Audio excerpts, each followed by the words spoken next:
What is up, my people? My name is Stifflered and welcome back to the cafe, where I'm serving up Java Minecraft content to help inspire you to go beyond the build limit. Today is a very special day because I thought it would be fun to try my hand at becoming a better builder. Now hold on just a second. I know some of you are like, Stifflered, you're not a good builder. I don't want to watch a video from you building stuff.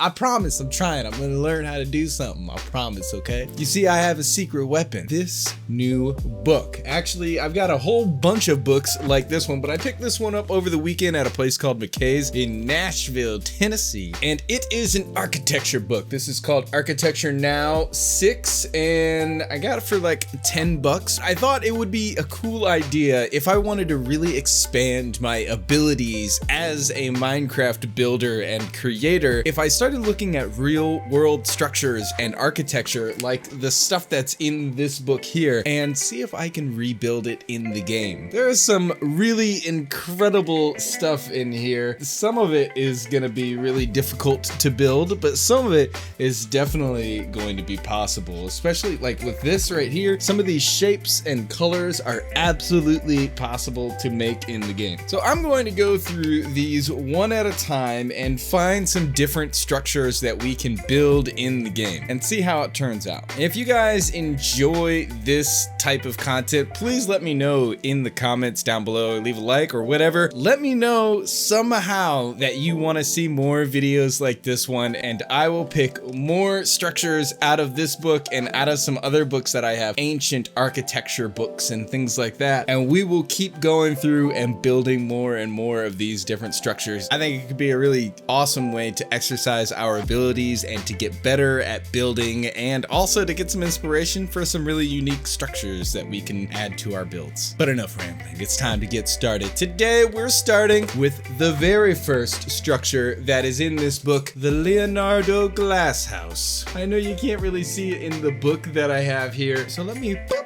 up a little video for you from the Leonardo creators themselves. This building here is super unique, just the way that it's shaped. So it's square. It also has like almost like veins from a plant of some kind going throughout, but the veins in these walls, these glass walls, aren't just in the walls here. They also go around on the outside. You can see that. So this is actually the outside area. So like there's these white paths, kind of veiny looking, that go around the building on the outside. We're gonna try to replicate those too. But for the most part, it looks super modern and it looks super slick. What's nice about this book in particular is that it actually describes the building and what the architects were going for when they were designing it. And it also shows the size of the building. So the Leonardo Glass Cube in Bad Dreiberg in Germany, I said that totally wrong, is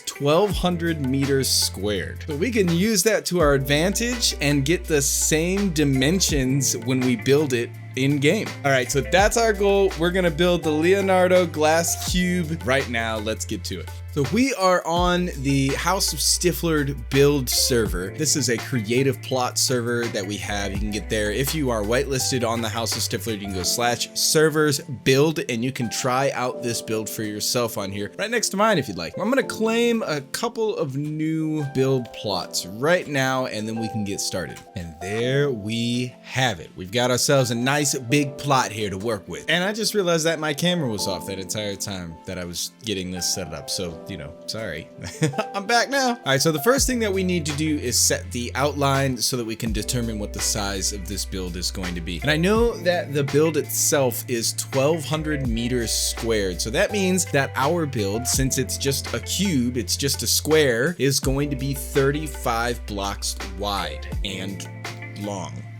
From the very middle of my plot here, I'm going to count out 17 blocks.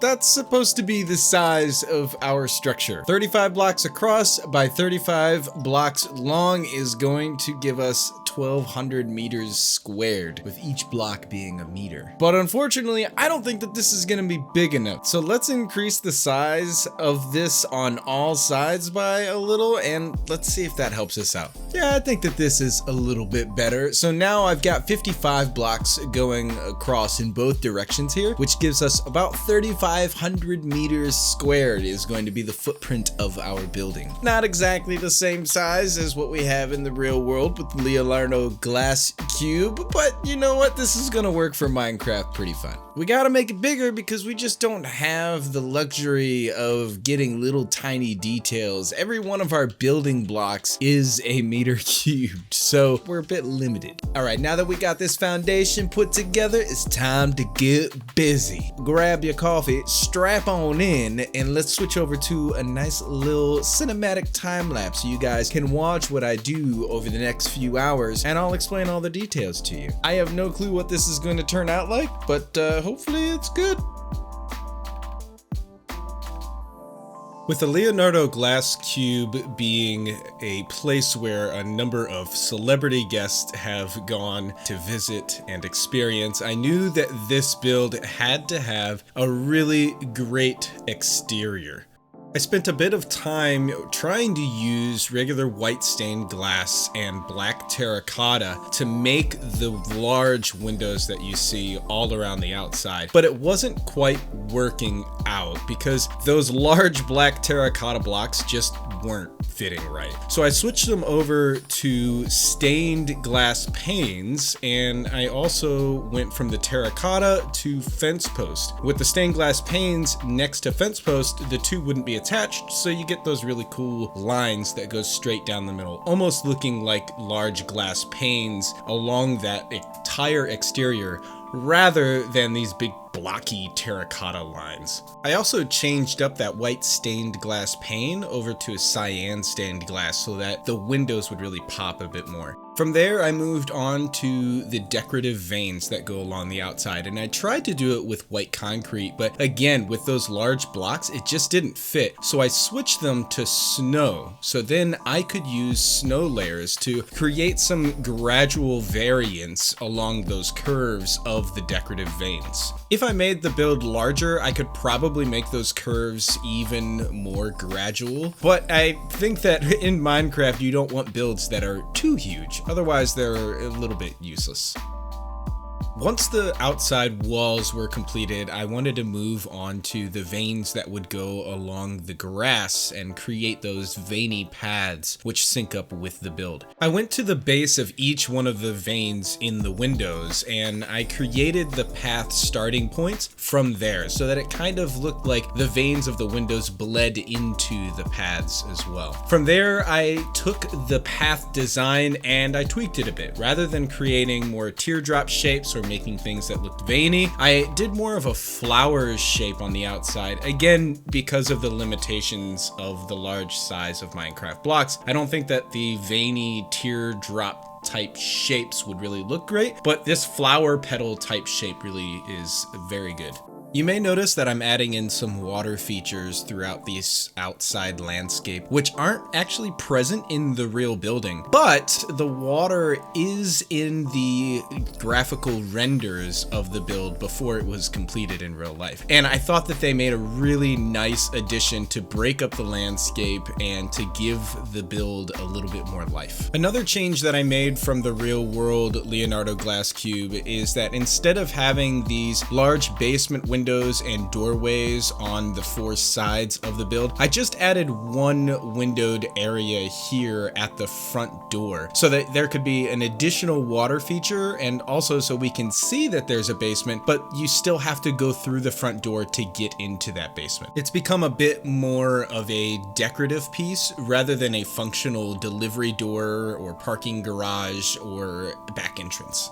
You may have also noticed a moment ago that I switched up the biome that this build is in, so it's now in a jungle biome because I thought that the bright green grass added a lot to help the white of the build pop.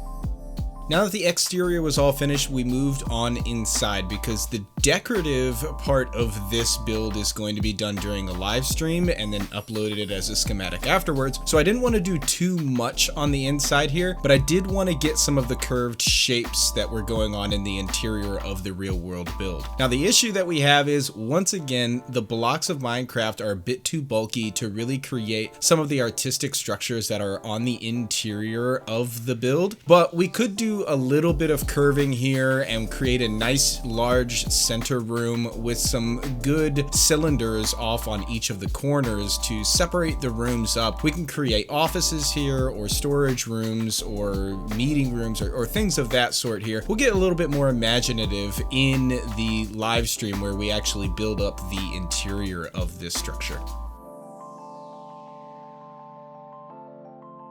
Then I wanted to expand the basement out so we can really do a lot with this very large basement in the future. And now we can see where the basement connects with the outside through that large decorative window and water feature that we created earlier on. And now that we pull back outside and look at that interior through those large windows, we can see that there is an interesting shape that is created here by those curved cylinders and walls. I really enjoyed working on this build. I think that it turned out great, and it could work really fantastically as a centerpiece for a large village or city of some kind, or even like a museum off on the outskirts of a village.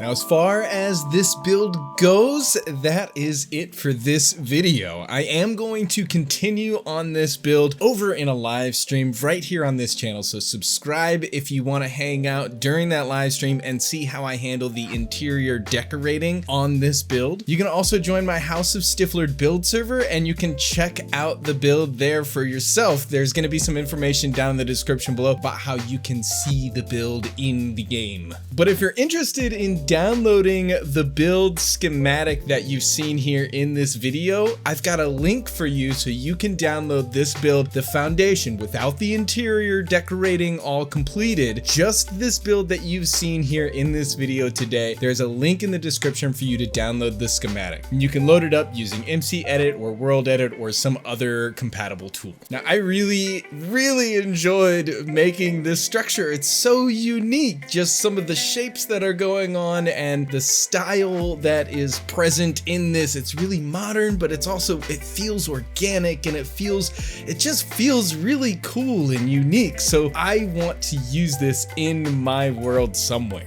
And I'm super pumped to get back into this book for the next video and build another structure based on some real world architecture. This next one actually looks really interesting too. Possibly a little bit plain looking, but maybe we'll see if we can spice it up a little. Like I said at the beginning of the video, I want to know what you think about this build and about this video. Leave some comments down below or join in my Discord and we can chat over there about all this. Thanks so much for watching today, guys. I will talk to you later. Peace.